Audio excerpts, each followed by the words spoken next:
Again, in 1 Samuel chapter 26, David and one of his generals goes down to King Saul's camp, and again, God delivers, proverbially, King Saul's head on a platter again.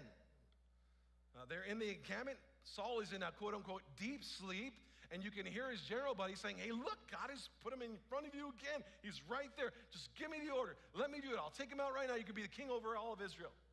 And David says, no, I will not be a part of it. I will not do it. I will not take a shortcut. It will not happen. I won't lift a hand towards the Lord's name. If God wants to put me there, he'll put me in there, but I'm not taking a shortcut. You see, shortcuts come when we picture, or comes into the picture when we internally convince ourselves that the ends justifies the means. You see, I'd be a better king than Saul, and so therefore I should take him out and then become king, and then when I'm king, things will be better. So because the ends are good, that means the means are okay. I can kill him so I can become king. That's what happens in our minds. We justify things in our minds all the time. We say, oh, if the ends justify the means, then I can do it, even if it's an atrocious idea. And David says, I will not do it. By the way, this whole idea of the ends justifying the means, how has that worked out historically? I'm glad you asked that question. I have a book review today that I want to give you, and this would be great for you if you have a friend who's a skeptic and you want to kind of equip yourself with how to deal with skeptic questions or skeptical questions about the faith. Great book for you. If you yourself are a skeptic and are looking for honest answers, like you legitimately want to have answers to the questions, it's a great book for you to read as well. It's called Confronting Christianity. It's kind of a counterintuitive title. It's not like Rebecca McLaughlin is confronting Christianity. No, she's taking the 12 questions that come against Christianity that are kind of the hardest to answer, and she's giving a plausible answer for them. Great book. I can't put it down. I'm 100 pages in. It's been phenomenal. And she goes through some ideas of some sentiments that I bet you've heard of in the past. One of them would be like this. Well, hasn't belief in Christianity historically caused violence? Like if we look back in history, hasn't the belief in Christianity just caused wars and violence? Wouldn't the world be a better place if you didn't have this? Of course, the proof text of this would be the Crusades, no doubt, one of the bloodiest times in the history of Christendom. No one should ever forget that this was a response to murderous religious atrocities against Christians. It was a counteroffensive, but no doubt still a black eye in our history, the loss of innocent life. Mothers and children were killed. Roads are described full of blood because of Christians. And this was an ends justifies the means kind of a campaign, endeavor. They're taking us out, and if we don't do something, then we won't be around anymore, and boom, there you have the Crusades. To this, Rebecca just says, well, okay, let's just be fair, though. That's not just Christianity that has stories like that. You're picking apart one religion and saying that one. What about the other ones? Well, you could look at radical militant Muslim jihadist movements, complete with the religiously sanctioned rape and murder of the infidel. So it's not just Christianity that has kind of a storyline of war and violence. Even Buddhism, normally thought of as a peaceful, meditative religion, but add a little Buddhist to nationalism, India of the North, and you have murderous campaigns against both Christians and Muslims, even happening this day. Ends justify the means. If we don't do something about those militant Muslims, then we're not going to have Buddhism anymore. If we don't do something about those Christians, we're not going to have Buddhism anymore. We want to be known as the land of Buddhism. We want to nationalistically be known that way, so we got to take them out. Ends justifies the means. So Rebecca makes the case that if you're going to leverage that argument against Christianity, you're going to have to do so against all religions, because all of them have their own problem. Now, you probably have heard something like this before. Doesn't the existence of religion inevitably cause violence? Wouldn't the world be a better place if we didn't have religion? Now, this is where the book gets masterful. She just simply offers the questions of, well, is there an alternative? And if there is an alternative, can you please provide it? What would be the alternative? It's easy to pick apart an idea, but can you provide a fortuitous solution? Well, I got one. What about religious, non-religious communism? I mean, no religion, so let's look at that. 61 million killed in the former Soviet Union, enforcing this utopian society. 35 million slaughtered in the People's Republic of China, again, enforcing this utopian society. What about science? I mean, science is the answer to everything today. Oh, sure, you take a little science, natural selection, add a little nationalism to it, and you have Hitler's ideology. I have a really close friend who believes that religion simply begets violence and wars, and I think to myself, really, is it only religion that does that? Is there an alternative? And if there is, would you please provide it? What would be the alternative? See, historically, the ends justifying the means ideology has not proven very beneficial. And maybe we shouldn't use that to justify our own shortcuts either. Maybe if we're using our own ends justify the means for whatever character flaw that we espouse in our lives, if it hasn't worked out historically, maybe we shouldn't use it either. King David didn't, and against the advice of his closest confidants even, he would not lift a finger against the Lord's anointed. He resisted the shortcut at every step. Well, what should we do instead? Since nothing's out of the realm of God's control, what's our part in navigating through life is our question. Number two, we're going to see that our job is to exercise every opportunity for righteousness. Resist the shortcut and then exercise every opportunity for righteousness. I'm not going to take the opportunity of the shortcut. I'm going to exercise the opportunity for every step of the way to exercise righteousness. I want you to see this starting in verse 7. It says this: when they came into the house, as he laid on his bed in his bedroom, they struck him. They put him to death, and then they beheaded him. They took his head, and they went by way of Arabah at night and brought the head of Mephibosheth to David in Hebron. And they said to the king, "Here is the head of Mephibosheth, the son of Saul." You remember your enemy who sought your life? We got him for you. "And the Lord has avenged my Lord the king this day on Saul and on his offspring." They actually had the gall to attribute this to be the perfect will of God. Look what God has done for you. We murdered somebody for you.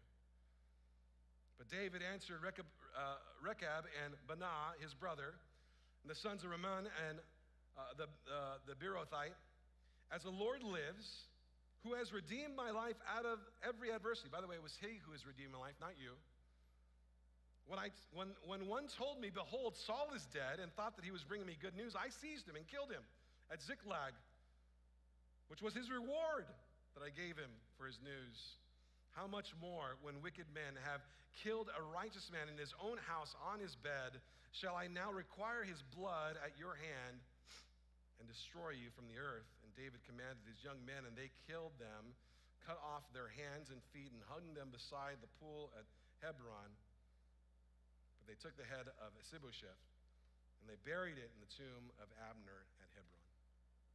Since nothing's out of the realm of God's control, he's sovereign over all things. What is our part in navigating through life? Well, our job is to exercise every opportunity for righteousness. That's exactly what David does here.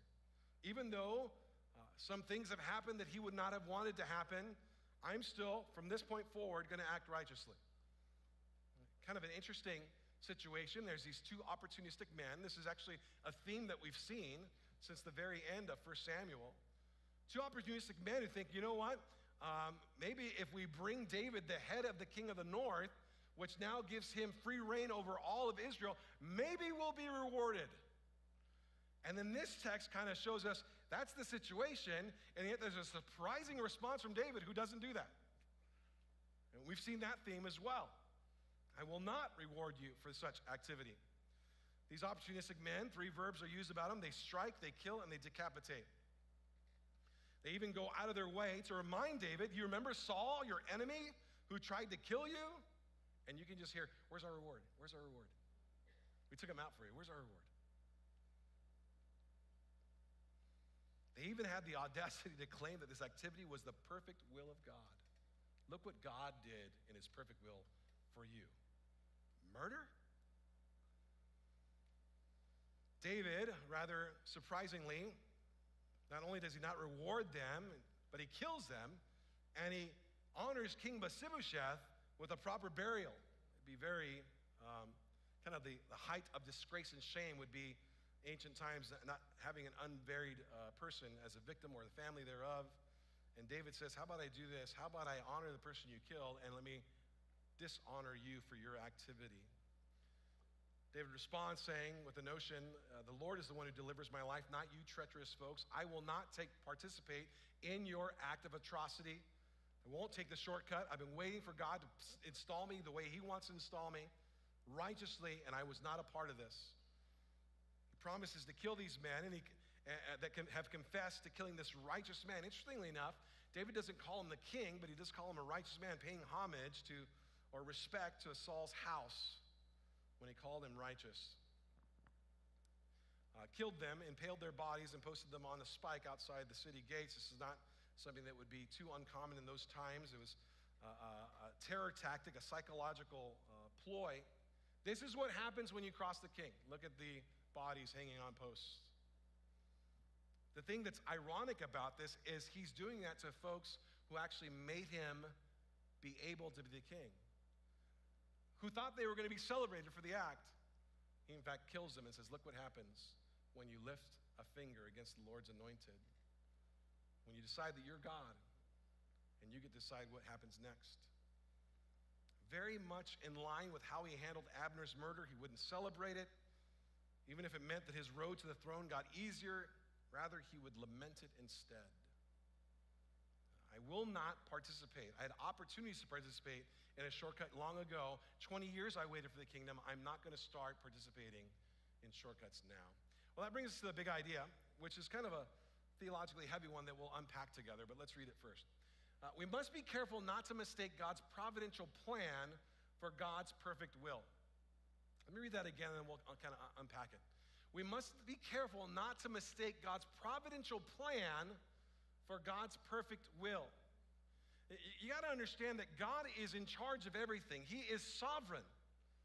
He's in charge. He's presiding over this world, whether it's good or bad. He's maneuvering and manufacturing the end that he wants. He'll get to the end of his plan. There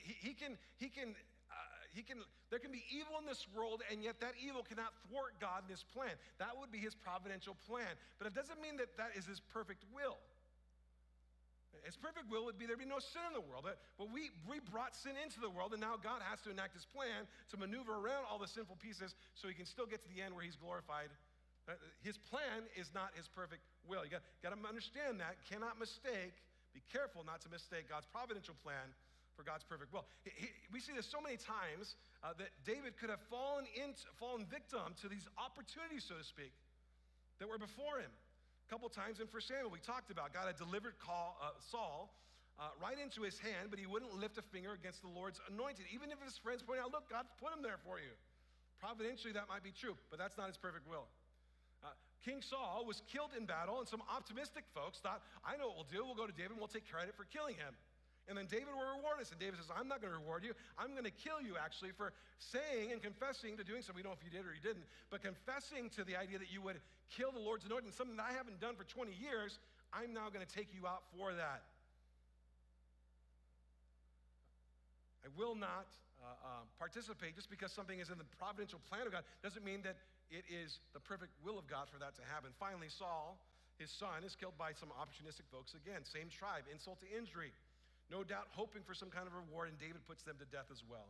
Just because something's within the providential plan of God that gives me access or gains me access to the throne doesn't mean that it's his perfect will. Providential plan, God maneuvers around sin and evil and manufactures his ultimate end. Perfect will, God's ultimate end, done righteously or in righteousness. We must be careful not to mistake God's providential plan for God's perfect will. Now how does that matter in our everyday lives? I'll explain it to you. This is the adage in our minds that say, God must be okay with it. God must be okay with it because I haven't gotten in trouble for it yet. Providential plan. Is it his perfect will? Probably not. God must be okay with that I take credit for another person's work at work because, well, I keep on getting promoted because of it, and God's moving, so therefore it must be okay. God hasn't fixed it, or God hasn't condemned it. God hasn't gotten back at me for it. I haven't received any consequence, so God must be okay with it. Corporately speaking, you can say, well, I guess it's not a problem for Enron to have cooked the books all those years ago. Those of you guys who are old enough to remember this, well, every quarter we just cook the books. And then we do it every quarter, and the stock prices keeps on going up. It does until it doesn't anymore. Well, God must be okay with it. It must be okay, all the affairs and the flirting, all that stuff, because God's allowed it. I haven't been caught yet, so God must be okay with it. Be careful not to mistake God's providential plan for his perfect will. See, in our humanity, we do these things where we argue with the providence of God as if we truly understand every side of it. Well, God must be okay with it because he's not doing that. As if we truly understand the mind of God and what he sees.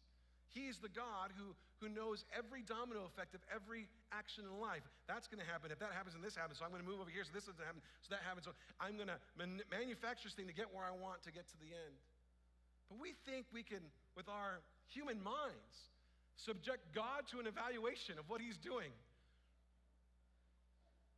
in his providential plan. We argue it as if we know so much. Why is there evil in this world? If there's a God, there shouldn't be any evil in this world. Well, how do you know what its evil is? What if the evil that you see actually stopped the evil that you didn't see, and God was manufacturing to make sure that evil didn't happen that you never knew about? Over here, this small evil happened, but that one didn't happen. God is doing this the whole time to get to the end that he wants to get to. That'll give him glory. But you think you know what's going on because of the evil that you do see. What about the evil you don't see? I'm reminded of Ravi Zacharias, tells a story of Mid-Eastern folklore. Amazing story. And it kind of speaks this idea that I'm talking about. A man lost his horse. It ran away, and his neighbor comes to him and says, "Man, what bad luck, isn't it? You lost your horse. What a bummer." The man says, "Well, what do I know about these things?" A few days later, the horse comes back with 20 other horses, and the neighbor says, "That's amazing. It wasn't bad luck at all. The horse went out, and 20 come back. It's actually good luck." And the man says, "But what do I know about these things?" His young son is trying to tame one of the horses, and one of the wild horses kicks him and breaks his leg, and the neighbor comes back again. "This is terrible, isn't it? I mean, it was bad luck. They left, and it's good luck they came back, but now your son's leg is broken, and it's all bad luck." And he says, what do I know about these things? A few days later, a bunch of thugs come into town looking for new recruits for their gang. Any able-bodied young man will do, and they see this young man with a broken leg, and they decide to move on to another town. And the neighbor says, "What great luck, isn't it? First it was bad, then it was not bad, then it was good, and it's bad, it's bad, it's good, it's good, it's bad. But now, because your son had a broken leg, you didn't have to join those band of thugs." And the man says, "What do I know about these things? Is it good or is it bad?" In one little series of episodes, we don't know what is good and what is bad. Why don't you submit to the God who does know? Who knows every infantile possibility upon possibilities. This domino effect hits this, and this domino hits that, and I am just going to sit under the God who is all-knowing and trust him in what he knows that I can't see. For some of you guys who struggle with this, let me give you a verse. It's Deuteronomy 29:29, and I challenge you to look it up and memorize it. It's very simple. It goes this way. Mysterious things belong to God.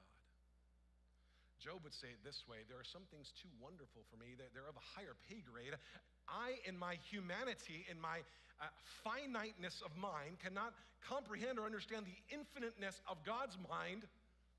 And so I leave the things that are mysterious to him, and I place myself underneath, and I just subordinate and submit to him. I just assume that he knows what he's doing. I don't know what you know. I don't know I think this is evil, but I don't know what other evil was behind that evil. Who knows what was going to happen, but I trust you to navigate through your perfect plan to get to your perfect end, even though we have a world that doesn't have your perfect will because we introduced sin into it. God's not the one who brought sin in the world. He certainly allowed for the opportunity of sin, but who brought it into the world? We did. And then we evaluate him on there being sin in the world. Really? How does that work? We must be careful not to mistake God's providential plan for his perfect will. If you're a believer today, your job as a believer, even though God is sovereign, is to resist every opportunity for the shortcut. Don't take the Barry Bonds approach. It doesn't work. It won't work for you. And even if it's been working for 6 years, guess what? There will be a day where it stops working. That's what we've learned historically. And our job is to exercise every opportunity for righteousness. That's what we do. Well, God's sovereign. Yes, he is. And I'm obedient. He's God. I'm not. I place myself underneath. I trust him.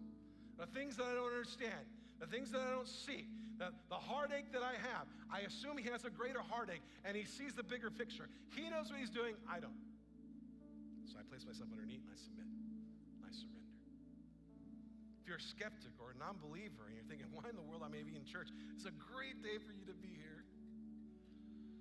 Because I'm going to encourage you to take yourself out of the seat of evaluation and estimation and take your seat of surrender. You think you know more than you do. Is it good that the horse left or is it not?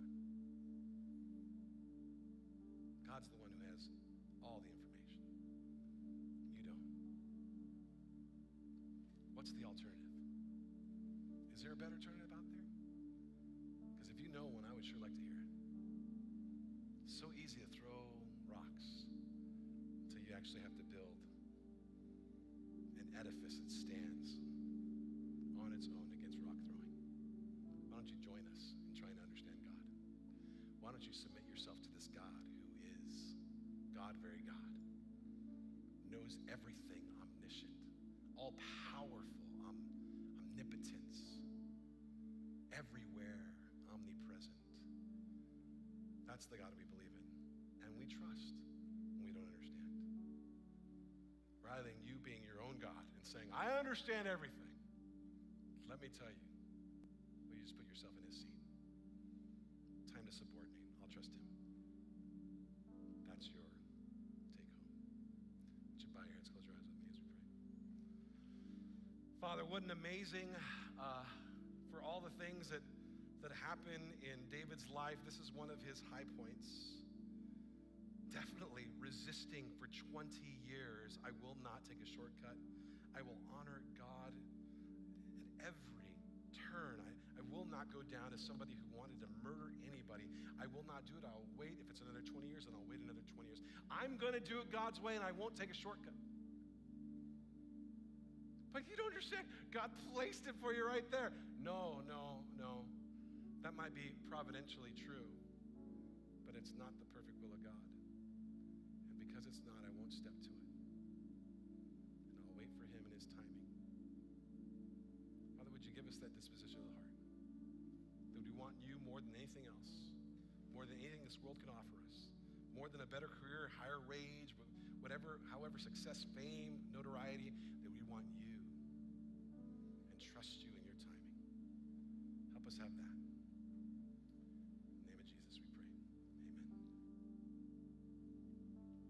Amen. Thank you, Pastor David. Hey, we talk about the sovereign will of God. I just want to say, I think that when it relates to the people who are here hearing this message, that we're here because God wanted us to be here. If you're a Christian and you follow Christ, maybe there's something he wanted to teach you today, either through the worship, maybe through the prayer, through the message. If you're a non-believer, I don't think you're here by accident. I think you're here because God's pursuing you. And maybe today's the day you surrender and you give your life to the Lord. You accept his offer to forgive your sins and become a follower of his. You put him on the throne of your life and you follow after him and pursue his ways. If you're ready to do that, then I would just encourage you to let us know what God's doing in your life. And maybe at the conclusion of the service, there'll be people up front to pray with you. Just come up there and tell them that you're ready to follow Christ. Or you can go to the tent on the patio, or if you're watching us online, go to camcc.net and click on Next Steps and let us know what God's doing, because we want to be part of your journey towards Christ with you. All right, we're going to receive the offering. There's 3 ways to participate in that. As you can see on the screen, this is how we worship the Lord, through giving. Either go to camcc.net, click give. There's an offering box in the lobby, or you could scan that QR code. And that will open your text app and then just type the word give and the amount you want to donate, and that will work as well. All right, and while you're thinking of that, I just want to do a shout out to our women's ministry. We have a summer Bible study called Flourish. We have 101 women signed up and attending that, which is unheard of for a summer ministry anything. A lot of church leaders just kind of write off the summer because it's so difficult to get people to commit to stuff during the summer when they're on vacations and what have you. So I'm just so excited for what God's going to do. If He'll bring 100 women in the summer, what He's going to do in October for the women's retreat when that comes up. So praise the Lord for that. Before we go, let's check out what's coming up next at Camp CC. Hey, KMCC, I'm David Leese, and I serve on the First Impressions team. If you're a guest today, welcome. Please go check out the new to KMCC tent to receive a $5 Starbucks gift card. If it's your second time, make sure you redeem your $10 In-N-Out gift card at the tent as well. If you need a Bible, have questions about our church, decided to follow Jesus today, head on over to the tent. If you're watching online, go to camcc.net/next steps to go through the guest process. June 22nd, dinner in the park, 5 p.m. Families with young kids bring dinner for your family, a blanket, and a friend to join us at Valley Linden Park. For more info, connect with Chelsea at youngfamilies@camcc.net. June 24th, Women's Summer Bible Study. Join us for 8 Tuesdays from 7 to 8:30 as we go through the study Flourish here at Camp CC. Register at camcc.net/women or email women@camcc.net for more info. August 6th through the 10th, middle school camp. Enjoy kayaking, swimming, archery tag, rope climbs, team competition, preaching, and much more at Sugar Pine Christian Camp. To register, go to camcc.net/middle school, and for more info, contact Jacob at camcc.net. If you need prayer today, we have our prayer team up front willing to pray for you at the conclusion of the gathering.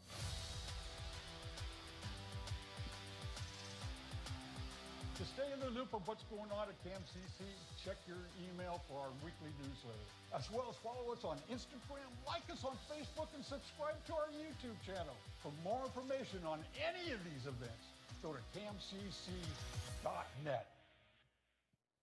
Hi, my name is Sophia Mathis, and I'm part of the high school group for Camp CC. Will you all please stand for the send-off?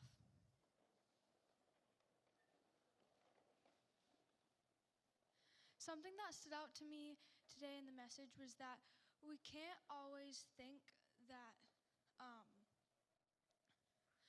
that the ends justify the means, because when you think that, you can take shortcuts, and no one should take shortcuts. We should just do it right and fully. And I hope you all enjoy the coffee and donuts on the patio, and make sure to remember to say hi, talk to someone that you haven't met before, make new friends, And I hope you all have a great rest of your day. We'll see you next Sunday.